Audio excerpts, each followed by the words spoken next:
Chers amis téléspectateurs, pour vous qui nous suivez en direct par WhatsApp, nous revenons encore aujourd'hui dans le cadre de l'émission Élection Église anglicane, Église anglicane de Kinshasa. À la présentation, vous avez le révérend Père Joseph Décidé Mindanga et je les ai invités, ce sont les mêmes invités qui sont revenus. Nous venons pour vous édifier dans le cadre de cette émission qui traitera du même, presque du même thème que nous avons traité la semaine passée. Nous sommes, si vous voulez nous retrouver, nous sommes ici dans la cathédrale de Saint-Pierre, sur l'avenue Bassaraka, numéro 11. Nous sommes juste en face du complexe scolaire Cardinal Mosengo sur l'université au quartier 20 et quartier Imo-Congo ex-20. Si vous voulez nous retrouver, vous qui avez des problèmes, vous passerez par ici et nous serons en train de vous accueillir. L'émission multilingue, c'est-à-dire nous aurons à utiliser beaucoup de langues, l'anglais, le swahili, le français, même les lingala pour ceux qui écoutent ou comprennent les lingala. Nzambe apambola bino bandeko kati ya mokolo Yesu ndenge tokoloba na cadre ya émission na biso tozali nanu toyebi kobanda na ensemble parce que nous ne pouvons pas commencer ou ouvrir cette émission sans procéder par une courte prière. À cet effet, je demanderai au révérend Maurice de procéder par la prière. Nzambe katala kona biso tosepeli mingi kotonda motoni na ndenge napesi so occasion ya kosepelate na kati ya esika oyo na ntongo na lelo ndima losambo na biso yawe na kotema sengaka tolingi kokamba milimo na biso nzoto na biso epai na yo yawe nalola à travers maloba oyo tokoyoka tika ezala mpona biso toyeba moi pambola ndeko nyonso oyo azali koyoka biso na ntongo na lelo yawe ete biso basakapa tozosaka na kati na oyo na nzela na molimo santu yawe nalola pesa biso nguya ya koyamba yango tosengi boye na kondima na nkombo na yesu kristo yo azali oyo mpe mobekisi na biso amen. Merci, le Seigneur soit loué pour cet exaucement. Avant, chers amis, nous allons lelo na cadre émission na biso, nous allons vous rappeler que ce qui oyebi kobenga biso, oyebi kojoindre biso, na nzela WhatsApp to na appel nyonso oyo kosala, topesi yo numéro ezali oyo, numéro ezali oyo plus 243 99 80 45 et 763. Je vais le répéter pour une bonne compréhension, une meilleure compréhension. Plus 243 99 80 45 763. Wana soki olingi kozwa biso obengi biso na numéro 1 et puis tokofongola singa. Nous allons vous autoriser à faire des appels pour vous qui voulez contribuer à cette émission. Pour vous qui étiez arrivés en retard la semaine passée, le dimanche passé, vous êtes autorisés d'entrer ou encore de nous donner votre point de vue par rapport au thème que nous allons annoncer tout à l'heure. Sans plus tarder, avant de lancer le thème de la biso, la présentation et le plateau. Na plateau oyo tobengami na basali mibale ya nzambe oyo bali koanime biso na loboko na ngai ya mwasi tozali na lingi ye moko asala présentation na ye olie ngai na présente ye epai na bino topesi maloba epai ya révérend ayeba kose présente. Merci kombo na ngai révérend Maurice Mulanga curé ya cathédrale Saint-Pierre Église anglicane diocèse ya Kinshasa. Awa tozali place. Merci. Bongo na loboko na ngai ya mwasi tozali na mosali mosusu esengeli toyeba pe ye bongo tokopesa ye micro. Nous allons lui remettre la micro pour qu'il nous parle ou encore nous donne son identité ou encore qu'il puisse se présenter. Amen. My name is Evangelist Ephraim Christian Ofodo. We are here in St. Peter Anglican Church to worship our Lord in this Congo, Kinshasa, to worship our Lord. So, bear with us. We have our number +243 998 045 763 +243 998 045 763. If you want to contribute your own, you can call us when the time reaches. So give us time. Now, after we debating, after we discussing through the Word of God, we need your own contribution. We need your own contribution because we benefit something in your contribution. That is the reason we give the number. When the time reach, we will open the telephone. You can call and contribute your own. Thank you. Pour ce qui me concerne, moi qui suis le présentateur de cette émission, je réponds au nom du révérend Père Joseph Désiré Mindanga, ou soit vous m'appelez révérend Jeff Mindanga. Je suis le curé assistant ici à la cathédrale de Saint-Pierre et je dirige, je possède le bâton de commandement pour les premiers services ou les services anglophones. Na zali ko na sika wa koyebisa bino lelo tokutani parce que la fois passée tolobelaki matalaki ete nzambe a bolingo ya nzambe ezali monene mingi po na bato nyonso. Dieu est amoureux, l'amour de Dieu est gigantesque, ou l'amour de Dieu est très grand pour l'humanité toute entière. Alors tolobelaki likambo oyo totalisaki bino ete na kati na bolingo ya nzambe nzambe atindaki mwana na ye okati ya mokili po ya kokufela biso. Bongo mwana na nzambe Yesu Kristo oyo ayaki okati ya mokili ayaki te mpo na kosambisa biso na mabunga oyo biso tosalaki mpe oyo tozali kosala, kasi ayaki mpona kobikisa biso na nzela na ye ete biso toyeba kozwa lobiko wana ezali. C'est l'essentiel de ce sur lesquels on s'était entretenu la fois passée de l'obélaki. Kasi lelo thème na biso ezali Dieu est amour, nzambe azali bolingo. Tolingi kolobela yango nakopesa précision na likambo etali nzambe oyo tozali kolobela awa ezali nzambe mosusu te to nzambe mosusu te.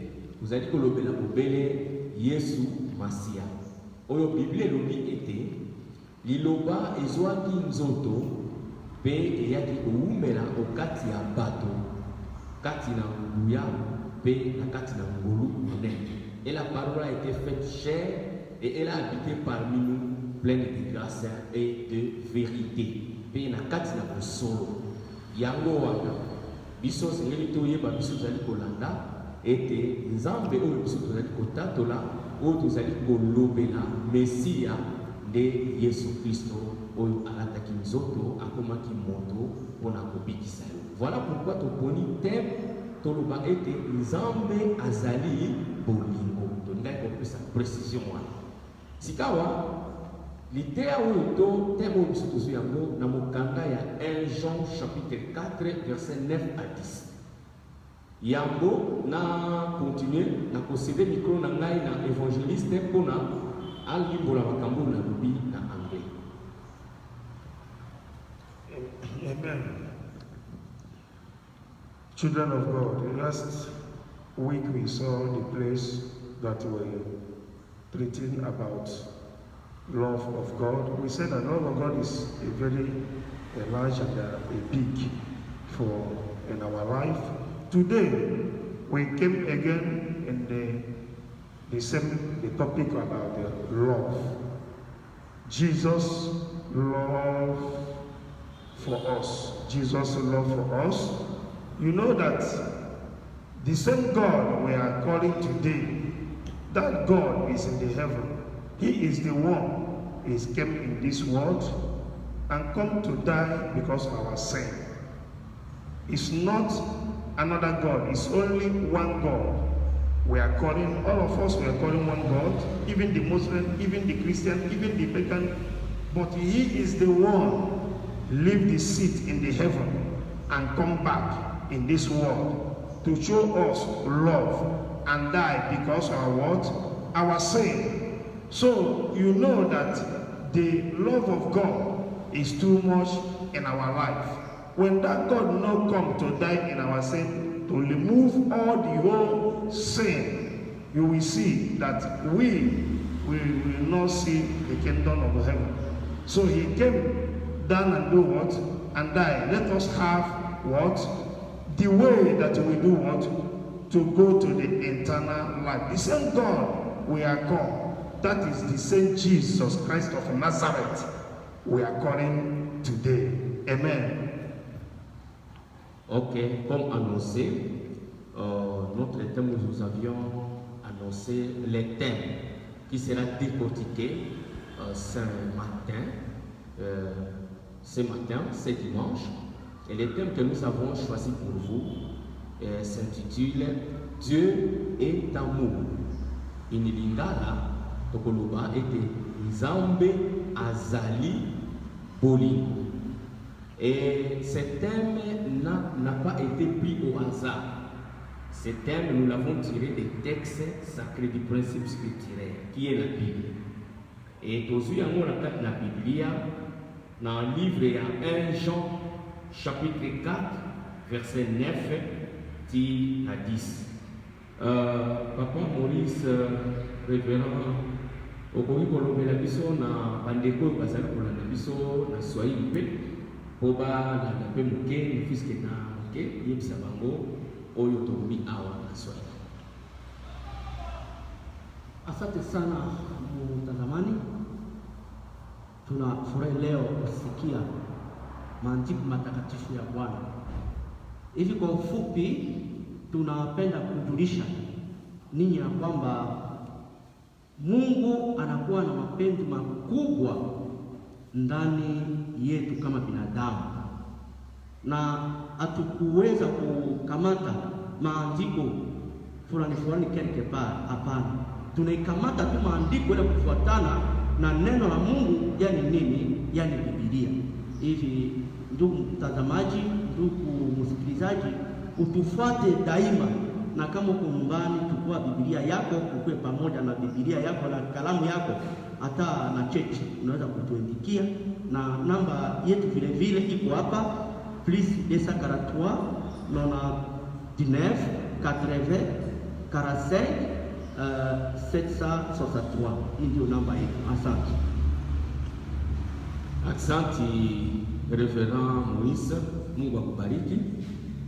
Bongo tokozonga kuna kusala lecture, tokotanga poete yo oyo uzakolanda biso, yo oyo yokaki biso na poso oyo elekaki to na yenga elekaki oyeba be kolanda biso lisusu na mazwami okati ya Biblia oyo ezali makanisi ya moto te, kasi ezali liloba ya Nzambe. Tobandi na monoko to na lokota na anglais bakotangela biso na 1 Jean chapitre 4 verset 9 à 10. Elobi nini ndeko Christian? Amen. This is how God show His love to us. He sent his only Son unto the world to give us life towards him. True love is God's love for us, not our love for God. He sent his Son as the way to take away our sin. Thank you very much. Nous allons maintenant procéder à la lecture de ce même texte en lingala. 1 Jean, Yohani ya Libuso, chapitre 4, verset 9 à 10. Natangi na kombo na Yesu. Tala ndenge Nzambe alakisaki biso bolingo na ye. Atindaki mwana ya Yese moko awa na mokili na tina ete tozala na bomoi ya solo mpo na ye. Ya solo bolingo ya Nzambe eleki monene, ezali biso te bato tozalaki kolinga ye, kasi ye nde moto azalaki kolinga biso, bongo atindaki mwana na ye oyo amipesaki lokola liponza mpo na kolongola masumu na biso. Liloba Nzambe yango wana tondimi yango balingami nakanisi tolandi na matangi oyo totangi oyo etalisi biso mpe Nzambe atalisi bolingo ya ye epai ya biso na lolenge nini. Bongo tokopesa maloba epai ya ndeko Christian kolandana na makomi akolimbolela biso nini oyo tobengi komikaba po babi Nzambe atalisi bolingo na ye epai ya bato to epai na mokili na ntango ete biso tozalaki basumuki, Kristo to Yesu akofi mpo na ntina na biso. Bongo na likambo lina ezali kotalisa solo ete Nzambe azali kolinga na lolenge kani tokoki kososola na esika yango ete Nzambe azali solo bolingo na kati na komikaba. Topesi maloba na ndeko Christian alimbolela biso yango na loboko na Nzambe. Amen. Awa nde totalaki tomoni ndenge Nzambe apesi biso obe alakisi biso bolingo oyo ya ye eza makasi, yango nde esengeli biso tolanda exemple oyo ya bolingo oyo Yesu Masia aya kolakisa biso awa. Soki otali bien esika totangaki alobi eza mpona bolingo oyo aza nango aya kotinda mwana na ye moko aya kosala nini kokufa mpona masumu na biso. Soki otali makambo nyonso mwana alobi eza mpona ndenge biso tolingi Nzambe te, ubie ndenge totosa maloba na ye te, ubie ndenge toza mérite na liboso na ye te. Bon ye asalaki yango mpo alakisa biso mpona bolingo oyo aza nango na kati ya oya bomoi na biso. Soki otali bien awa omoni eloko ye moko alobi nayebisi bino na ngere to naloba ngo lisusu na lingala. Yesu oyo Nzambe oyo tozobenga lelo ye nde moto aza Yesu Masia. Ye nde moto atiki lola akiti na se awa po asala nini asonga biso alasa biso bolingo. Po soki otiki makambo oya biso tozosala na mokili oyo okomona ke bolingo oyo biso ezalaka penza malamu te. Bon ye nde moto aye kokita kolakisa biso eloko babengaka bolingo mpo biso tozala na elongo na kokota na yango na nzela ya eglise na koteya na ko-evangelisation mpo tolakisa bolingo wana eza ndenge nini na kati ya oyo abomoi na biso. Amen. Bongo Révérend Maurice Yolobi. Merci. Nzambe azwa lokumu tozali kolobela ete Nzambe azali bolingo. Tomoni bolingo na Nzambe na nzela na Yesu Masiya. Yango wana nalingi nayebisa na yo ke Yesu kaka wana yende Nzambe. Donc Nzambe kaka wana ni Yesu Masiya. Pona nini bokolimbisa ngai ntango natangi Yohane chapitre na ye 14 na mokapo ya mwambi mpe ya libwa. Nazwi ntango ya kotanga yango te, me soki ozali na Biblia na ozali komona yango tanga esika wana. Filipe azali kotuna Yesu, alobi lakisa biso tata na yo. Yesu azongiselaki Filipe, alobi banda kala tozalaki na yo sitenani Filipe, oyebaki tata te. Moto oyo amoni ngai amoni tata. Seke obere tata wana obere Nzambe wana nde yende Yesu Masiya. Alati nzoto na bumoto atiki bokonzi ya likolo ayei na mokili na se mpona kokufela ngai na yo. Yango nde mpenza ekolisi bolingo mpenza na Nzambe epai na biso bato. Voilà.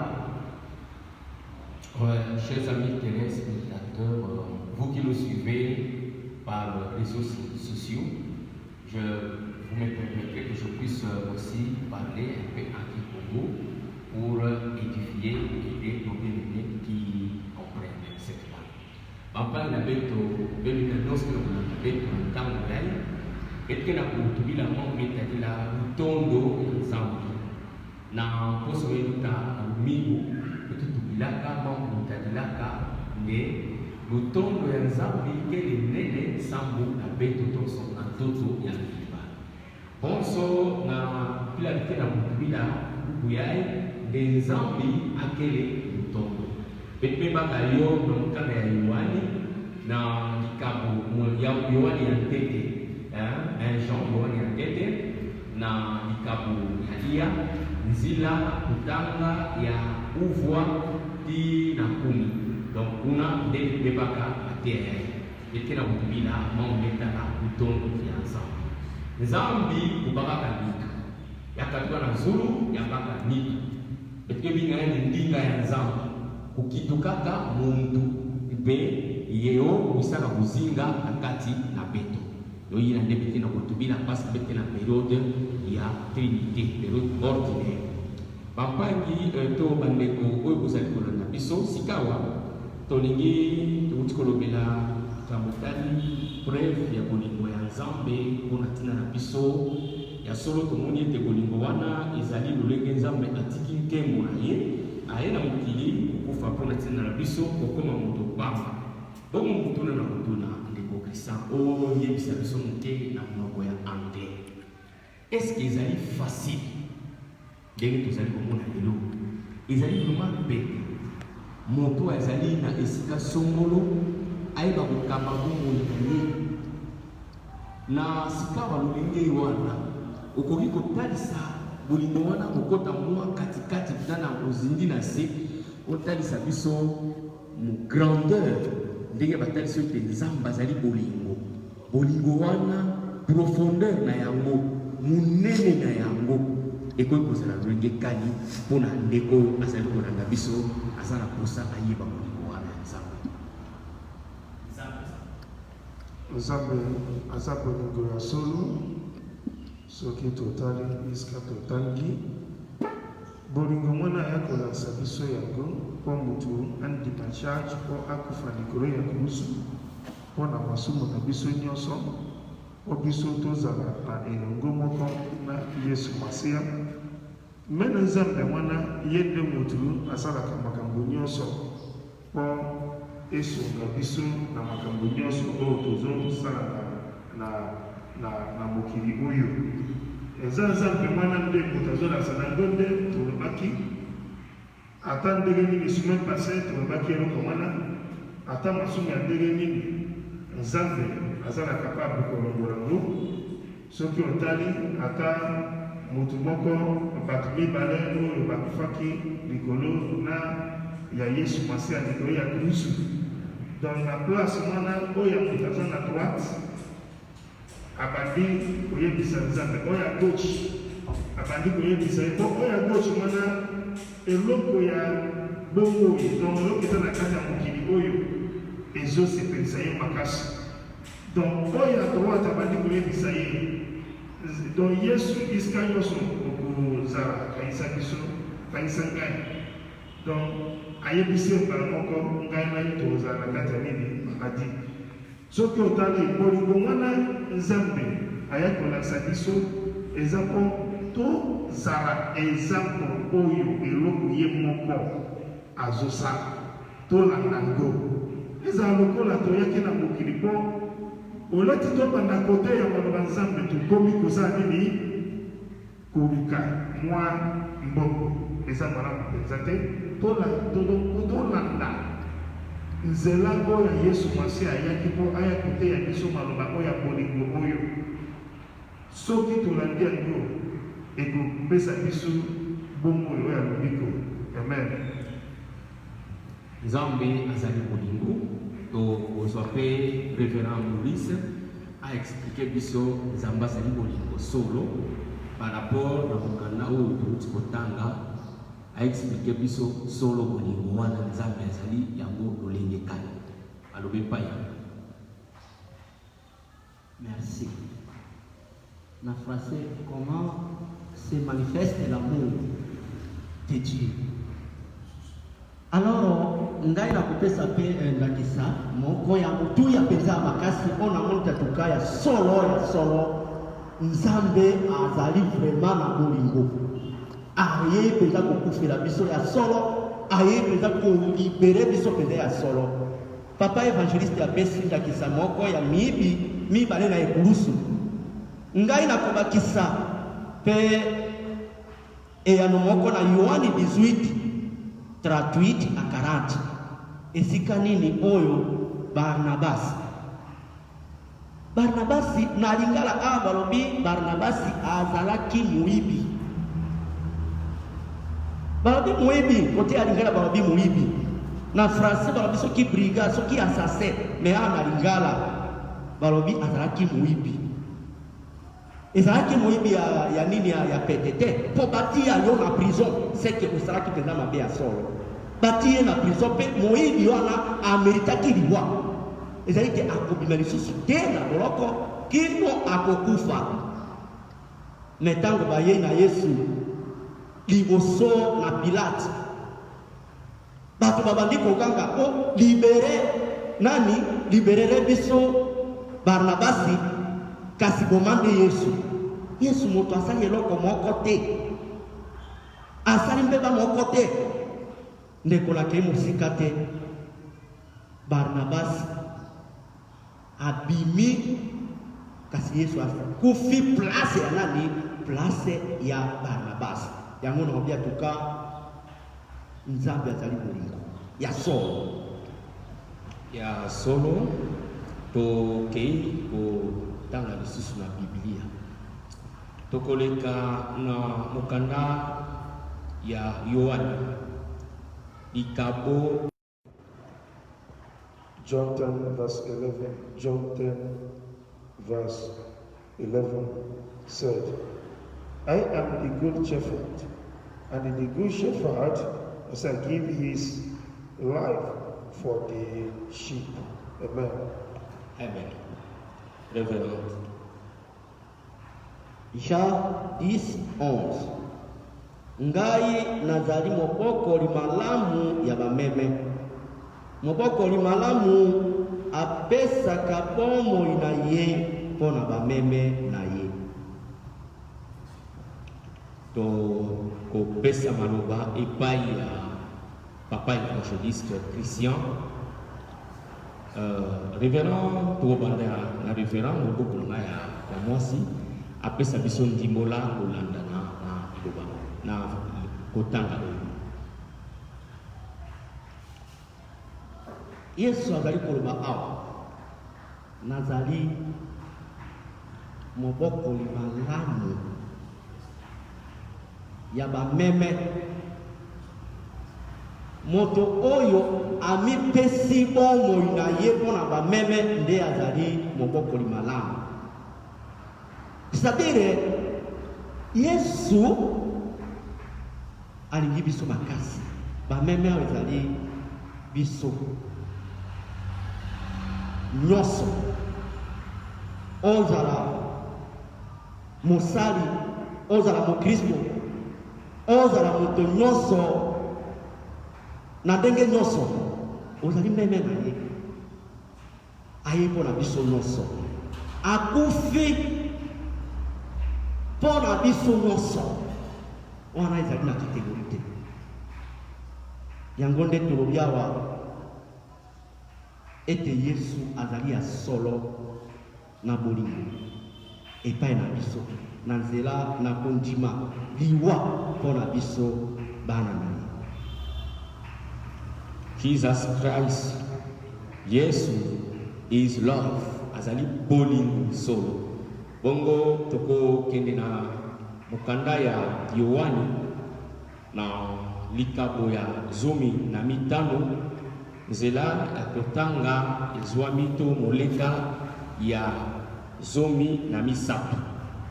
Jean chapitre 15 verset 13.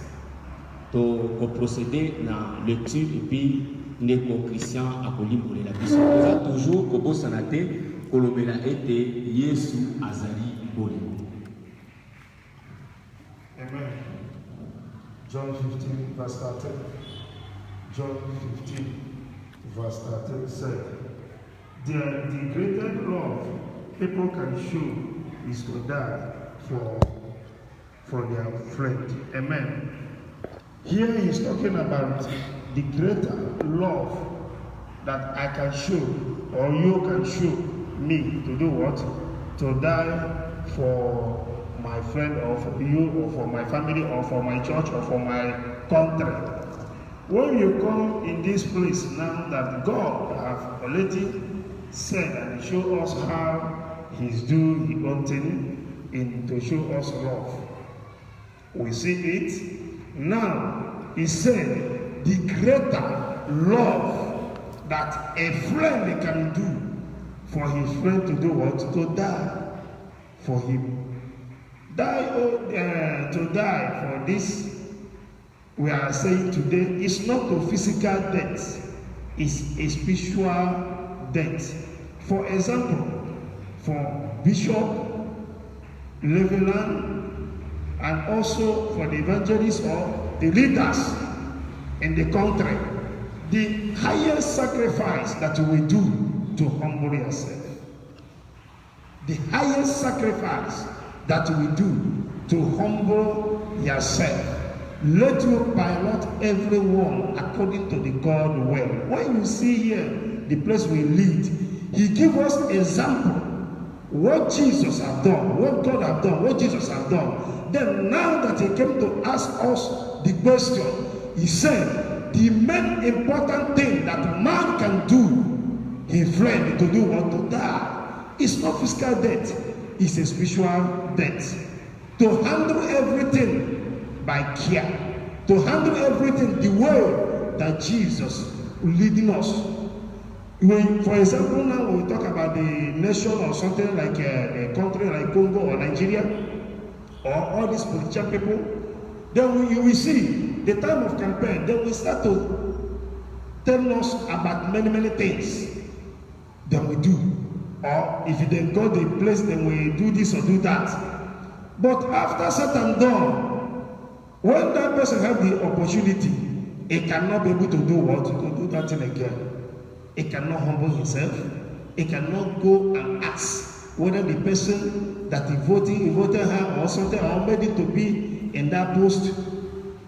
Just he will start to do what we're not supposed to do. This place we are leading said that we must humble yourself. Let people understand the way that God have do what? Lead us. Jesus came in this world and he humbled himself. People in this world understand Jesus, but they don't know that Jesus is a rich man. But they come to humble himself to do what? To be a poor in this presence of this world. Let him die because of our sin. Let us be rich in the heaven. That is what the place have told us. In Lingala, I can explain small in Lingala. Na kolobanga muke ya Lingala pana awa bandiko yebisa biso bolingo oyo kamalade akozala po akufa pona kamalade na ye.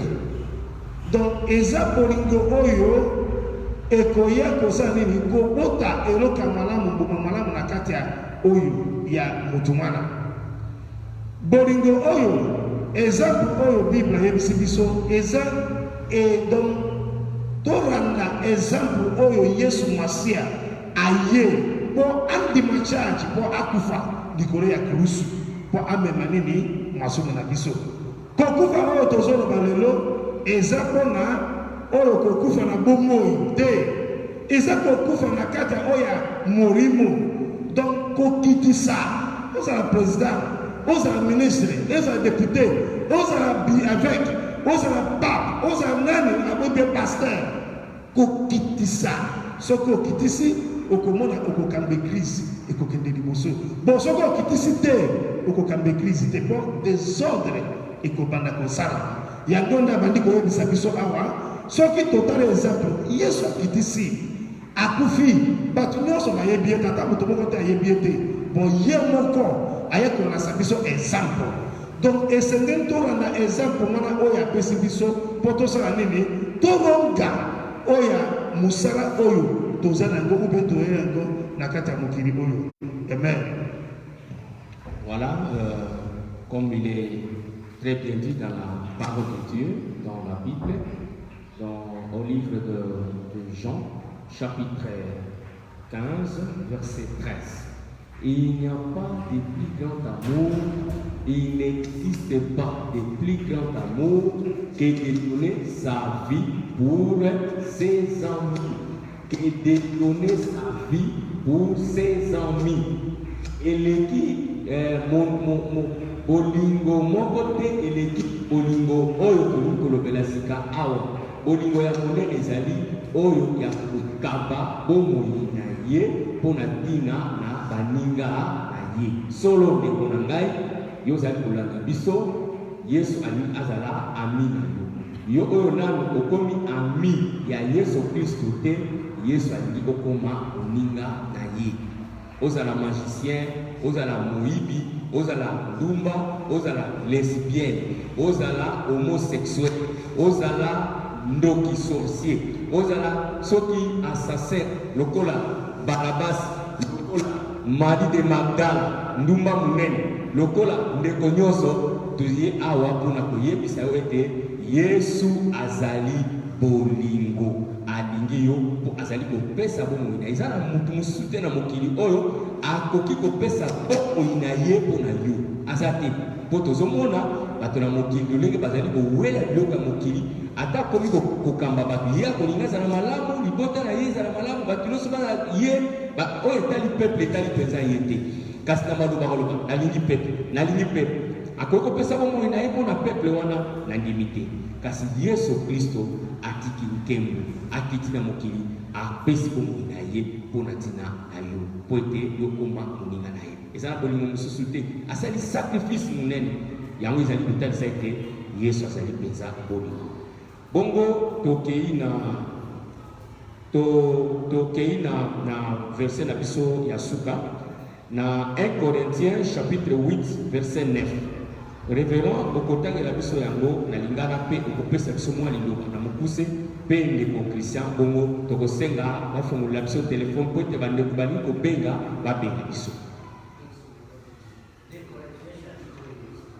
Tozali kosenga na bino bandeko bozali kolanda biso bokobenga biso na numero ya 243 99 80 45 763. Vous qui voulez nous joindre par téléphone, vous pouvez nous appeler par le numéro qui suit 243 99 80 45 763. 243 99 80 45 763. Vous êtes autorisé à participer, à y participer, vous êtes autorisé de donner votre contribution par rapport au thème que nous sommes en train d'exploiter. Alors, nous cédons la parole, nous cédons la micro au révérend pour qu'il nous fasse une lecture. Tozali na mokanda na bakorete ya mibale chapitre na ya mwambi verset ya libwa. 2 Corinthiens chapitre 8 verset 9. Natangi na kombo na Yesu. Pamba te boyebi bolamu ya nkolo na biso Yesu Kristo. Ye azalaki na bomengo nyonso, kasi akomaki kokelela mpo na bino na ntina ete bozwa bomengo mpo na kokelela na ye. Ndio banzambe yango wana. Merci, micro epesameli na ngai. Namoni esika oyo ezali ya motu ya makasi kembo. Esika oyo baanjelu bazali koyembela ye. Esika oyo basherida bazali kokumisa ye. Esika oyo baserafe bazali konetola ye. Barkage bazali kokumisa ye. Le 24 veillard bazali kokumisa ye. Pe azali wana libela na libela. Quel honneur! Quel honneur! Akufaka te. Azali na yango libela na libela se bongo. Lokumu wana ezali na libela na libela. Kasi atiki baanjelu wana. Atiki basheribe wana. Atiki baserafe wana. Akiti. Kokita na ye na mokiri. Mokiri ya watu, mokiri ya masumu. Ndeko na yebi soke akomaki ya solo mugola. Pona nini esika ya kobotana na ye.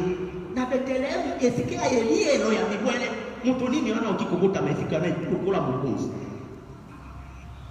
Kobotama na ye ya bikamwa. Kokufa na ebe ya bikamwa. Nde na comprendre na bia mbo. Atuka Yesu azali bolingo solo. Alakisi vraiment bolingo na ye solo ebe na biso na nzela ya koteka esika na lokumu wana kondima koya na mokili na se pe kobota na esika ya pasi pe esika ya solo. Tika nzambe ya pambola biso. Ok, pour vous qui nous avez rejoint un peu en retard, c'est dans le cadre de l'émission Dieu est amour, organisée ou que tient l'église anglicane depuis la cathédrale de Saint-Pierre, sur l'avenue Bassarakala, numéro 11, en face du complexe scolaire Cardinal Mosengo. Pour vous qui aimeriez nous trouver, vous qui aimeriez nous rejoindre, ou encore si vous avez un problème, une difficulté, une question, ou encore un désir de vouloir rencontrer un serviteur de Dieu, détail, eh bien, nous vous prions de passer sur cette adresse ou par cette adresse, vous nous trouverez.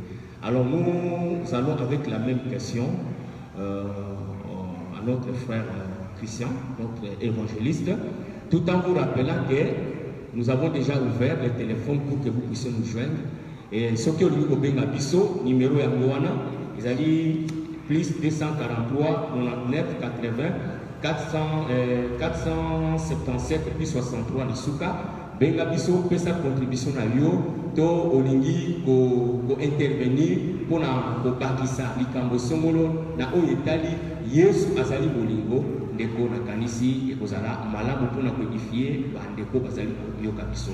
To zomisi maloba ndeko Christian l'évangéliste pour na ameka koyebisa biso na likambo lobi ete Yesu amiyesi mobola akomi pamba. Alors est-ce que bolingo wana Amen.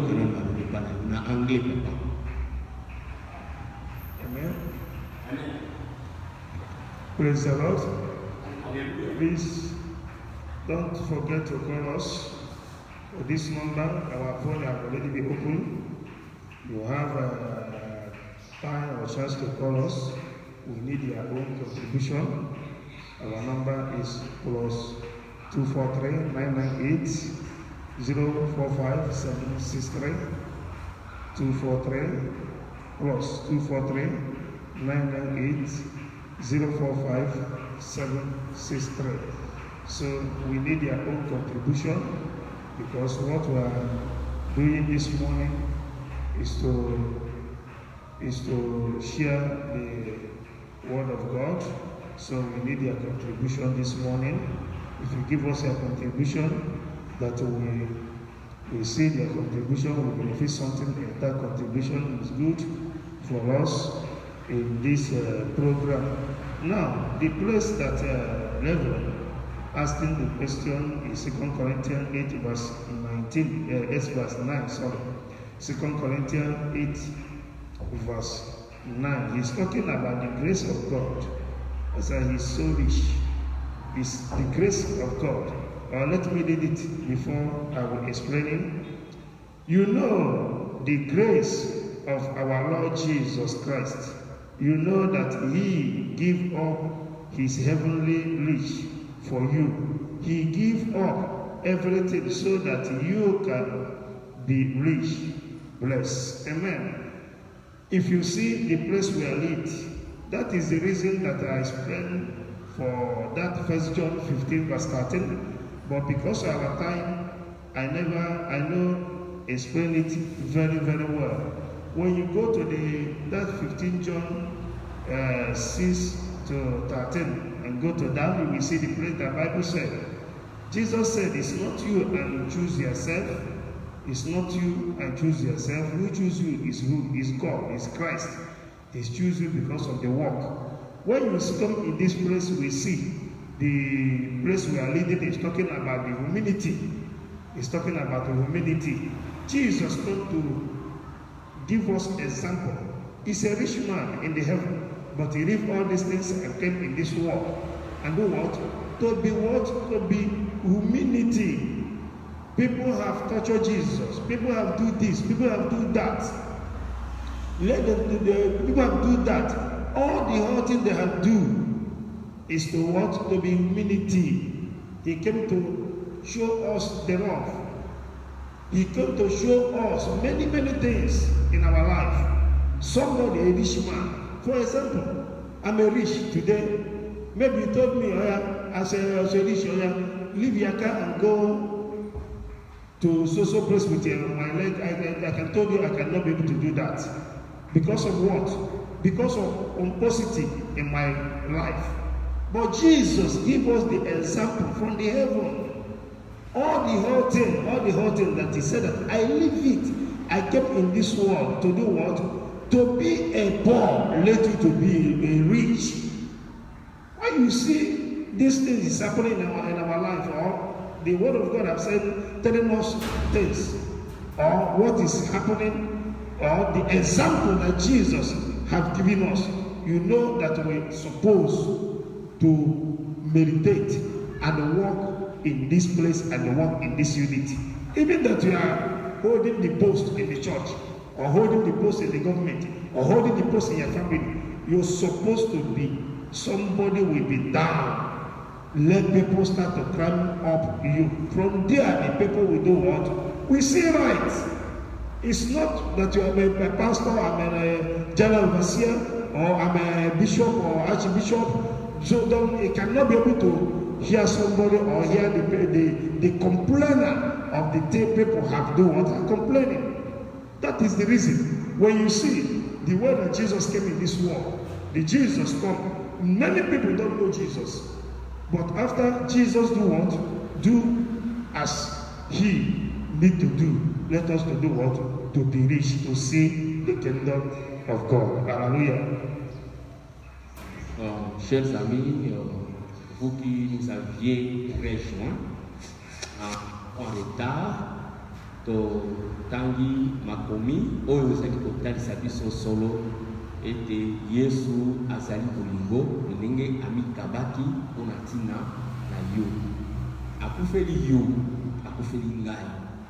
Eza na bato banzambe bazali ebele oyo bakomi onga naza nzambe, onga nazali boyo. Tuna nzambe wana opesa nini to osala nini mpona ngai.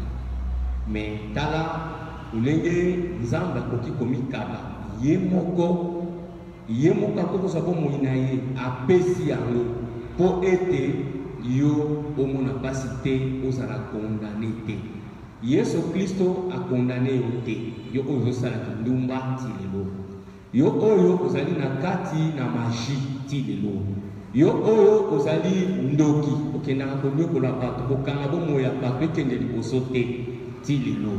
yo oyo ozali kosala mabe ya koboma bato, yo oliaka kaka soki batindi okei kolongola bomoi na bato. Or Bible elobi ne tuez point. Yo oyo osepelaka kaka soki bato bazonyokwama, bato bazolela, bazokelela. Ndeko na ngai, yo mokeleli Yesu Kristo akelelaki likolo na ekulusu. Yesu Kristo aye mobola. Yesu Kristo andimi a perdre oyo yazalaki na yango ya motuya. Nini wana bomoi na ye po ete yo ozwa bomoi na nzela na Yesu Kristo. Solo ndeko na ngai, liloba oyo tozali koloba ezali ya solo. Yo oyo lingi kolanda biso, tozali kolanda biso sika awa en direct. Touti kotalisa ete Nzambe azali bolingo. Nzambe wana nde amimonisi na kati ya mwana na ye Yesu Kristo. Yesu Kristo nde Nzambe. Yango tozali kosenga epai na yo, Nzambe mosusu azali te lelo oyo. Zali oyo biso tozali kotalisa yo Yesu Masia le véritable. Yango wana tika ete na lolengo na biso yo ozali na préoccupation, olingi nazali na posa ya kokutana na biso, ozali na posa ya komona biso facilement, okoki kozwa biso na numéro ya 243 99 80 45 et puis na 763. Adresse na biso ezwami ya église anglicane cathédrale ya biso awa na Kinshasa. Okozwa biso na Saint-Pierre, ezwami na avenue Basala Kala numéro 11. Bien aimé dans le Seigneur, tozali place ya kobosa na te, tozali sur université. Soki otali na Saint-Raphaël na esika oyo batongi complexe scolaire ya Cardinal Mosengo. Bongo en face, okomona immeuble moko ya 2 niveaux, bati yango couleur ya Jordan Pierre de France. Okomona biso tozali wana, okobenga na numéro wana okozwa biso. So ozali na besoin kozwa contact na mosali na Nzambe moko, bongo akokutana na yo asalisa yo. Ozala magicien, ozala ndoki, ozala ndumba, ozala moto osalaka bafilme ya mabe ya pornographie, ozala lesbienne, ozala nani, biso totali so ete bolingo ya Nzambe eza na condition te po Yesu azwaki amikabaki mpona ntina na yo te yo obika. Bongo révérend namoni to bandi kopusa na maleme na suka ya émission na biso. Mutuna ezali ko solo yo na lolenge otalisi pe lolenge papa évangéliste awuti kotalisa biso na likambo ya sacrifice oyo. Est-ce que tokoki kondimisanga ete sacrifice Yesu asalaki eye mpe kokangola bato oyo baza na kati ya kokangama na kati na boloko ya masumu? eloko likambo oyo Yesu asali eye kokangola biso na kati ya masumu. Soki ozali kosala mikolo nyonso masumu, ozalaka kosala yango tokala, yeba ete ozwi moto malamu nde na nde Yesu Masia aye mpo na yo, aye kokangola yo. Nakoki su korepete te eloko père révérend alobi, tika kozala sumi na masumu, kasi talela na ino Yesu Masia oyo aye mpo na yo, oyo atiki nkembo mpo na yo, oyo amipesi mobimba na ye mpo na yo na etere moko songolo te, mobele te yo ozwa bomoi wa seko na seko. Merci. Tolandi papa évangéliste to le frère évangéliste na monoko ya anglais to ozotuna boye papa solo olingo wana sacrifice wana eza mpe na nguya na kokanga kodélivre bazali ya kokangama na katikati ya maboko ya Satan na manzaka ya Satan. Toyoka. Merci. Eza ya solo Nzambe aza Nzambe nde nalobaka liboso, Nzambe aza motu te, eza nde tozojije, eza nde Nzambe azojije. Soki totali na mokanda ya Apocalypse 1 verset 5, Apocalypse 1 verset 5, nakozwa place wana kopesa wa réponse na motuni oyo motuni biso. Apocalypse 1 verset 5. Alors Bible est, and from Jesus Christ is the faithful witness. He is first among all who will be raised from the dead. He is the ruler of the kingdom of the earth. Jesus is the one who loves us, and He has made us free from our sin with His blood sacrifice. Our Bible zoe bisabiso awa, après na expliquer en lingala, Bible zoe en anglais, Bible zoe bisabiso awa, yende mutaza na katikati ya batu oyo bakufaki, don ye aza mutu oyo ateremi pona ye abanda kozara lokola likengeli oyo abiso na makambo nyonso oyo tozosala na mokili mosuka alobi yende mutu asali sacrifice mpo biso tozala nini tobima na maboko nube na boyubo ya bangunya ya bamasulu nyonso wana pona makela na ye oya sacrifice oya sali likolo ya krusu. Soki ye moka sali sacrifice wana te moye tobimeza te. Ata soki oza na ndenge odimeli Yesu sacrifice oyo Yesu asalaki likolo ya krusu makela na ye wana akoya kosokola makambo nyonso wana tobimi na maboko oya bangunya nyonso wana. Here the place we are leading today is talking about the freedom that Jesus come to give us. For because of the sacrifice that Jesus made in the cross of the Calvary, for that blood, He will remove all the whole evil thing, all the whole sickness, all the whole sin that we have sinned in this world. He is the living witness for us, for all the whole thing we are doing in this world. That God will help us in Jesus' name. Keleka bampangi kena ulanda beto kena kutubila beno nde Yesu kele utondo. Yesu kele utondo, Yesu kele nzambi. Yandi me takisa beto utondo na yandi na mutindi yandi kudikabaka. Ya kitukaka muntu mpi na nima kituka muntu ya kudikabaka bonso ikabu ya mfumu mingi na meso ya zambi kaka yani sambu na yo betena kutupa na beno ne ngeina yakena kukangama na kimpika ya masumu ngeina ya mekangamaka na kimpika ngekena mfumu ya kubasika na kimpika ngeke na mfuno ya kubasika na katikati ya kunyokwama Yesu kufutaka ntalu ya ngolo ina kele luzingu mpemenda na yandi sambunde mpangi na mono nge kukuma ndugu ya Yesu Kristo. Kanume kuma ndugu ya Yesu Kristo yoke kese mingi. Ngeke na umona pila ngeke so kone na bilungi samu nanki. Samu Yesu mepesa mwana na samu ngenge kuruka.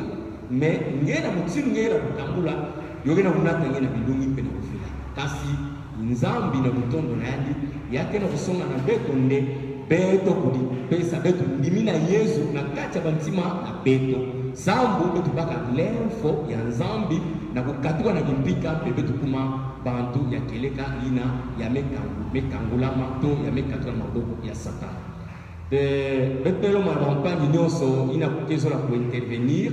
Betke na pour rappeler ben il y a été l'église anglicane awa betke na diocèse ya Kinshasa betke na cathédrale ya Saint-Pierre yokele na avenue Basala Kala numéro 11 ibuna kana ngeme luta ngeke luta na avenue université betukele juste na presse na njila ya nene ya presse ya avenue université na fasto na ntwala ya complexe scolaire Cardinal Mosengo kangmelu tapana ketamona immeuble mosi ya biti ya niveau sori yo ina ometula yo mukubu ya wolo kangeme mona ketamona église ina église anglicane ketakota ngena funa ukutana na basajja nzambi beta ya bange pepita sula tinge numero na beta pesa kele yai na numero na beta kele plus 243 99 80 45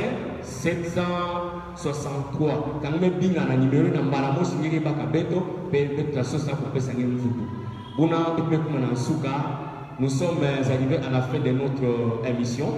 Eh bien, je vais devoir donner aux invités la parole pour qu'ils puissent nous conclure ou encore à un chacun de nous donner la conclusion par rapport au thème de ce jour. Nous commençons par le révérend Kiri. Merci. Na kanisi na pesa sina Swahili mke para kuna ndege papa alobi.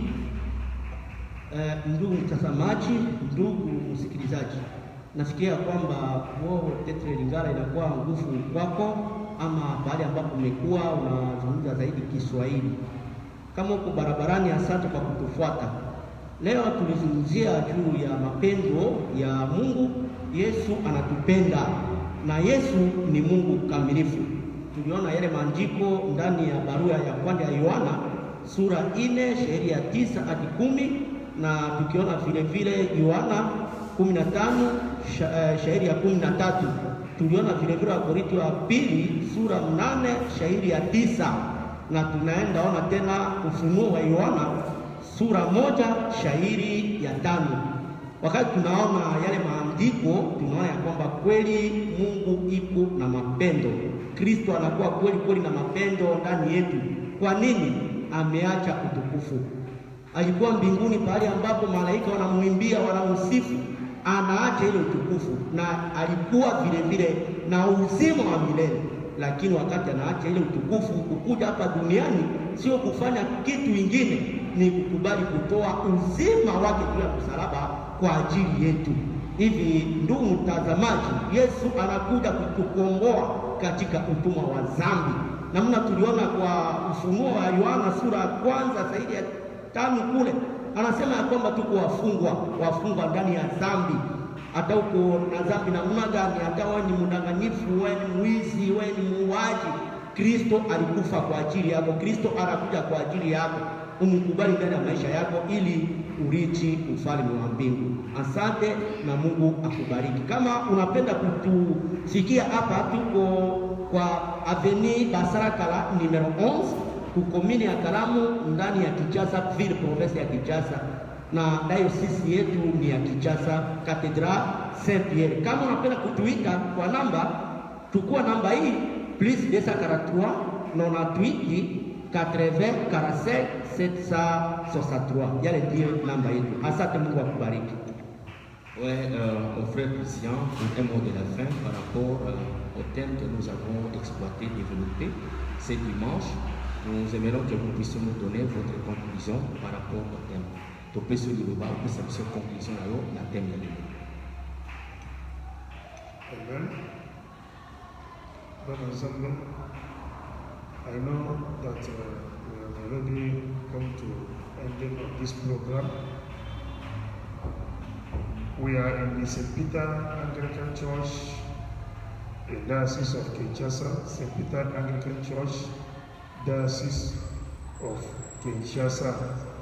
We are on 11 Basaraka, on 11 Basaraka, Commune Kalama.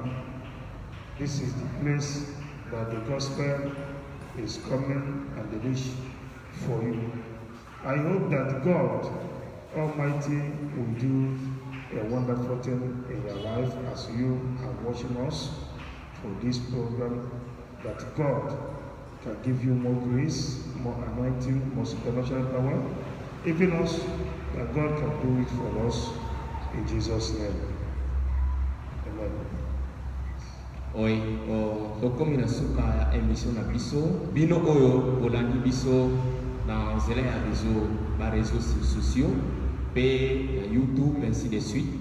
Bongo, merci mingi pour la biso. Tokoye ba pour rappeler bino été ezali émission ezali koleka na cadre ya église anglicane diocèse ya Kinshasa. Topesi merci na évêque diocésain na biso tobengi na kombo ya Monseigneur Muchindu Mayamba Achille Sébastien. Pe topesi matondi mingi epai ya tiré ya paroisse oyo Saint-Pierre oyo ayapesi biso nzela po ete toyeba kolekisa émission oyo kolanda biso na nzela ya réseaux sociaux pe ya nzela mosusu. Topesi matondi mingi pe lisusu na papa évangéliste Christian oyo azali korépondre na ba invitation na biso tozali kopesa ye. Nzambe apambola bino, Nzambe akumisama. Tozali koloba likambo oyo église anglicane ezali na monde entier. Ce que na posa okomi na ba pays nyonso anglophone okomona Anglican Church, okomona église place babenga ngo église épiscopale anglicane net na Brésil, okomona ba place mosusu babenga yango donc église anglicane ezali munene na Tanzanie, na Zambie, pasi par là na Brazzaville, na place de ezali na Afrique mobimba, na Europe mobimba, na États-Unis, na Amérique mobimba, na Océanie église anglicane ezali. Yango wana bandeko topesi bino mbote pe tozongisi matondi epai na bino tokopesa maloba epai ya papa Santo ndeko Christian ayeba kosambela mpona koklotire émission na biso.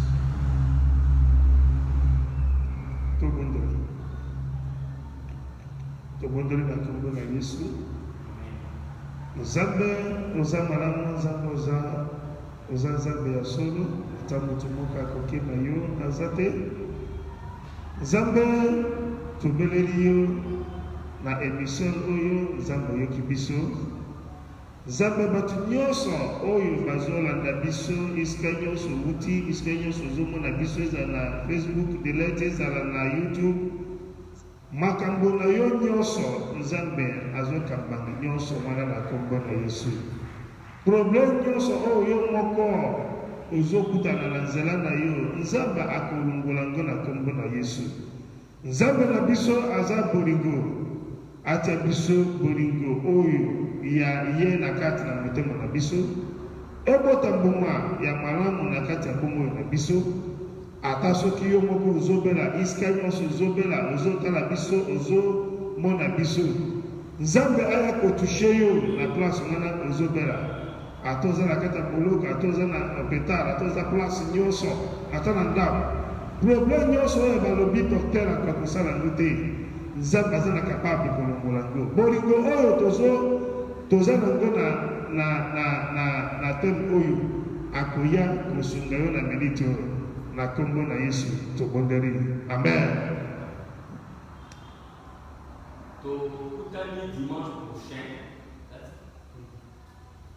Tokutani dimanche prochain na même heure tokoloba spécialement na ngonga ya 8h30 tokobanda émission oyo bongo tokoproposer bino thème oyo ezali kolandana toujours na bolingo ya Nzambe tokobalola yango ntango mosusu na lolenge mosusu kasi kozala na lolenge ya molongo moko 8h30 dimanche soki olandi biso okozwa biso. Nzambe apambola bino mpe kimia o mabota ya bino na kombo na Yesu amen.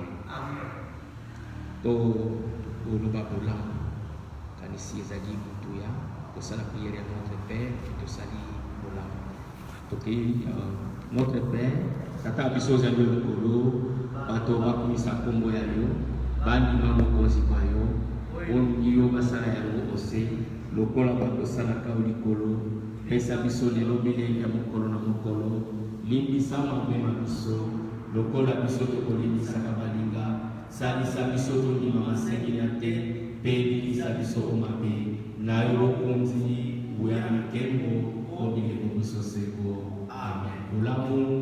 Olamu ya mokonzi ya biso Yesu Kristo mpe lobiko ya Nzambe Tata mpe lobiko ya Molimo Santu bozala biso obileko biso seko amen.